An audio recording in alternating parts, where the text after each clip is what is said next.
सर्वप्रथम मां सरस्वती को प्रणाम करता हूँ और सभी गुरुजनों को प्रणाम करता हूँ। अपने पूर्णीय शास्त्री की स्मृतियों को नमन करता हूँ और इस भारत भूमि को प्रणाम करता हूँ जहाँ पर अनेक राजा महाराजा और ऋषि मुनि और ऋषियों ने बार बार जन्म लिया, जिसके लिए संस्कृत की एक प्रसिद्ध सूक्ति या श्लोक कहती है कि रत्ना का नाम नाम हिमालय के परम राजा रत्नाराम वंदे भारत मातरम। इस भारत भूमि को प्रणाम करने के साथ मैं इस बस्ती तथा को प्रणाम करता हूँ जो गुरु वशिष्ठ की तपस्वी रही, जहां कोई भगवान श्री राम पढ़ने के लिए आए, जिसके लिए बाबा तुलसी ने लिखा कि गुरु के मेरे प्रहर रघुराई अल्पकाल विद्या। इस पावन भूमि को प्रणाम करता हूं जहां हिंदी साहित्य के आलोचना का सम्राट पैदा हुआ, जिसकी वेद में मिला, जिसने अपने निबंधों में लिखे गए वाक्यों को इस प्रकार से रखा कि हिंदी की अमर सूक्तियां हुई, जिसे कक्षा 10 के विद्यार्थी आज भी पढ़ते हुए लिखते हैं कि कुसंग का जो बड़ा भयानक है। इस पावन भूमि को प्रणाम करता हूं जिसके सीमावर्ती क्षेत्रों पर आज भी कबीर की स्मृतियां जीवंत हैं। इस भूमि को प्रणाम करता हूं जहां आज भी सुदूर क्षेत्रों में माहेश्वर तिवारी द्वारा लिखे गए गीतों के बंधों का जो सरगम है वह सुरमई शाम की हवा में जब धुलता है तो युवाओं के हृदय को स्पंदित कर जाता है। जैसे कोई कंचन कलश भरे, याद तुम्हारी जैसे कोई कंचन कलश भरे, जैसे कोई किरण अकेली पर्वत पार है। वही माहेश्वर तिवारी मात्र शक्ति के लिए ये था कि एक तुम्हारा होना कैसे क्या कर देता है, वेदवान शक्ति वालों को घर कर दिया। जी मैं उस भूमि को प्रणाम करता हूं जहां यही के विश्वविद्यालय के संबंधित जो भी विद्यालय रहे हैं उसमें पंडित हरशंकर प्रसाद जी हुए, जिन्होंने ऐसा अक्षर लिखा जो महाप्राण निराला की स्मृतियों को जीवंत करता कि मैं अव्यक्त नयन से झलका आत्म सलीम हूं, मैं काल रात्र के विकल कंठ का विस्फोट हूं, भूमा के विक्षुब्ध प्राण का प्रथम कंप हूं, प्रथम श्वास हूं, सृष्टि सार हूं, मैं कहा। उस भूमि को प्रणाम करता हूं जहां के सुदूरवर्ती क्षेत्रों में आज भी आचार्य सूर्य की जन्मस्थली से 1.5 किलोमीटर दूर कोई गोमती प्रसाद मिश्र नहीं कालचक और चाणक्य जैसे महाकाव्यों की रचना करता, जिसके लिखे छंदों का नाम इतना भयंकर है कि दिनकर के शब्दों के साथ दोहा लिखा, संधान विमोचन कर लाघव चर लक्ष्य विलार दूर बात तफसील बहार सब भेद प्रक्षेप द्वार गढ़ा, जिसकी व्याख्या करने बैठे तो आपको लगेगा कि हाँ हिंदी का स्तर क्या है। आज मैं यहाँ पर उपस्थित हूँ कुछ बोलने के लिए और मेरे गुरुजन यहाँ पर समक्ष बैठे हुए हैं जिनके अनंत तेज पुंजों में से किसी एक क्षुद्र पुंज का स्वरूप मैं हूँ, जिसके कारण मैं आज यहाँ पर उपस्थित हो पाया हूँ। हिंदी भाषा की बात अगर करें या साहित्य की बात करें या पैसे स्तर की बात करें तो उसमें क्या बात, अगर हिंदी भाषा पर बात करने की बात हुई है क्योंकि मातृभाषा है हमारी माँ, और बिल्कुल अधिकार हर बेटे बेटियों का अधिकार है कि माँ के लिए तो सब कहे, उसके लिए अपनी भावनाओं को प्रकट करेंगे। यदि हम नहीं बोलेंगे तो फिर और कौन बोलेगा? इंग्लैंड से कोई थोड़ी आएगा हिंदी के खिलाफ, हम ही आपको खिलाफ। हिंदी भाषा की चर्चा करते हुए भी बातचीत हुई, ऑलरेडी एक्सेसर ने भी कुछ बातें बताई कि 125 देशों में बोली जा रही है, तो 2 करोड़ लोग अपने कार्य को संपादित करना है हिंदी में। ऐसे 10-12 देश हैं जिसमें जो है बहुसंख्यक रूप में भाषा के रूप में हिंदी चुनी गई है, आधा दर्जन देश ऐसे हैं जहां पर अल्पसंख्यक रूप में हिंदी मानी गई है। ये सारी चीजें हैं, सब कुछ साहित्य की बात होगी जिसमें बताया गया कि साहित्य क्या है। आचार्य ने अभी बातचीत कही कि साहित्य जो है संवेदनाओं को जागृत करने का काम है। कविता कहाँ से, कविता का क्या है, साहित्य क्या है?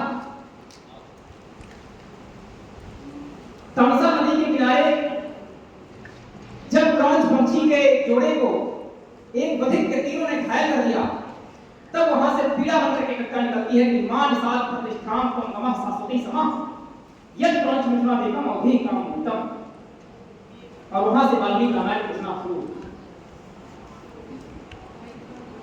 कविता क्या? पंत जी ने लिखा कि वियोगी होगा पहला कवि, आह से ऊंचा होगा गान, निकल कर आंखों से चुपचाप वही होगी कविता। कविता पीड़ा है,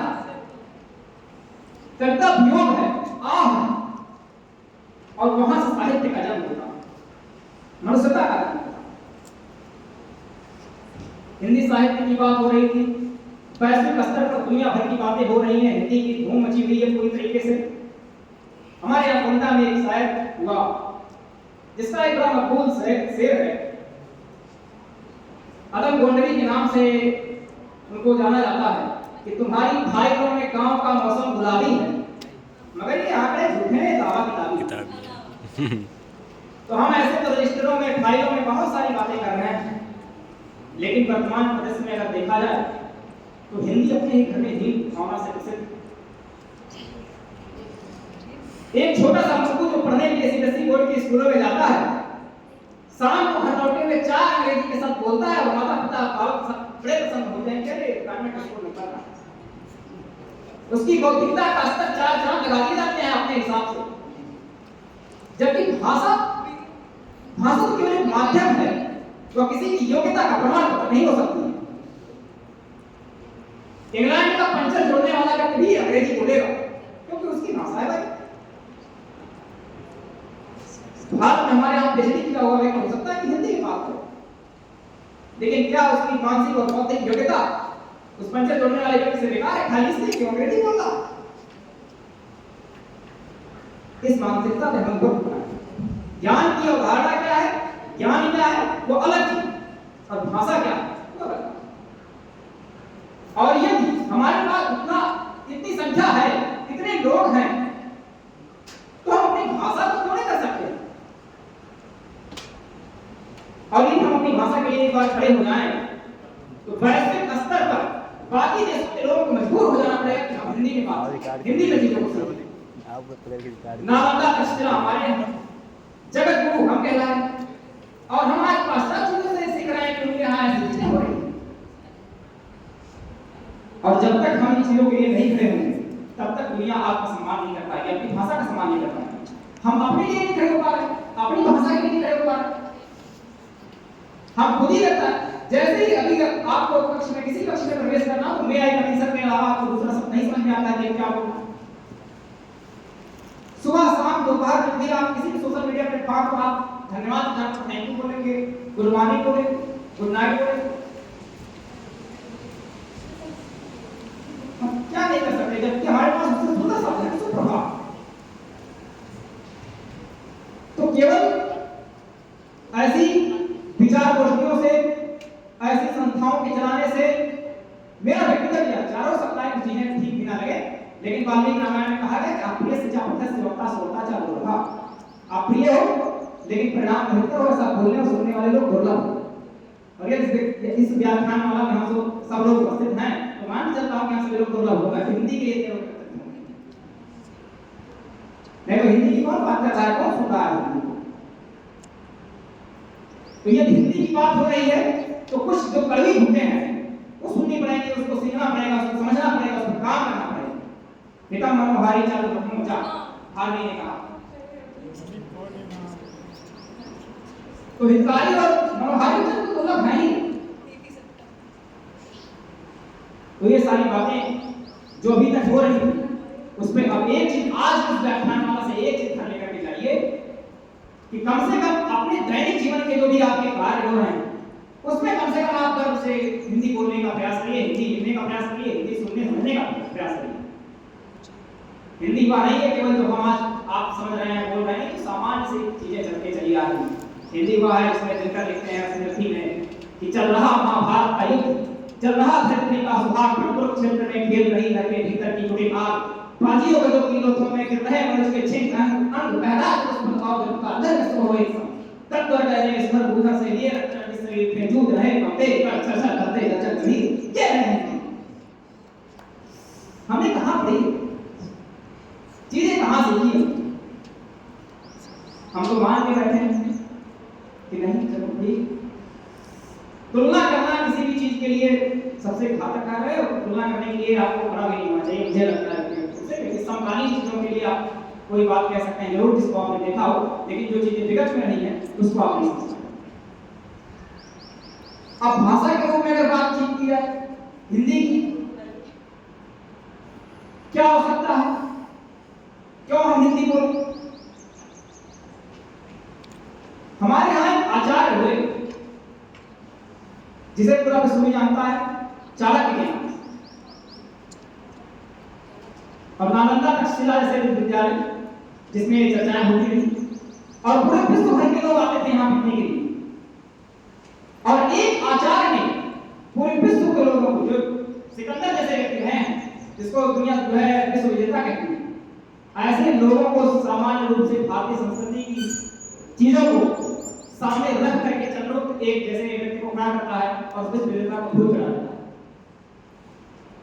तुम्हें मेरा ध्यान लगा तो कुछ भी संभव थोड़ी। हम आप खाली करना नहीं चाहते, मानता हूं कठिन है, काजल के पत्थर पर चलना चढ़कर पार उतरना बड़ा कठिन है, सड़क तय करके ऐसा कुछ करना। लेकिन फिर वही हिंदी की कविता कहती है यदि अंधकार से लड़ने का संकल्प कोई कर लेता है तो एक अकेला जरूर भी सब अंधकार कर लेता है। तो दुनिया में जो बदलाव आप देखना चाह रहे हैं, महात्मा गांधी ने कहा कि बदलाव स्वयं लाइए। वैश्विक स्तर पर हिंदी लाने से पहले आपको अपने स्तर पर हिंदी लानी पड़ेगी, स्वयं के अंदर हिंदी लानी पड़ेगी, वो भावना के रूप में आपको हिंदी लानी पड़ेगी। और जिस दिन ये भावना बनेगी, ये भाषा है, जिस दिन आपके अंदर वो अंतर्मन से आने लग जाएगा कि हाँ हम हिंदी बोलेंगे, हिंदी सीखेंगे और हिंदी के लिए खड़े हो जाएंगे, उस दिन वैश्विक स्तर पर हिंदी अपने आप सब हो जाएगी। यही मेरा विचार है। अधिक ना कहते हुए अपनी बारी को नाम देता हूँ। बहुत बहुत धन्यवाद।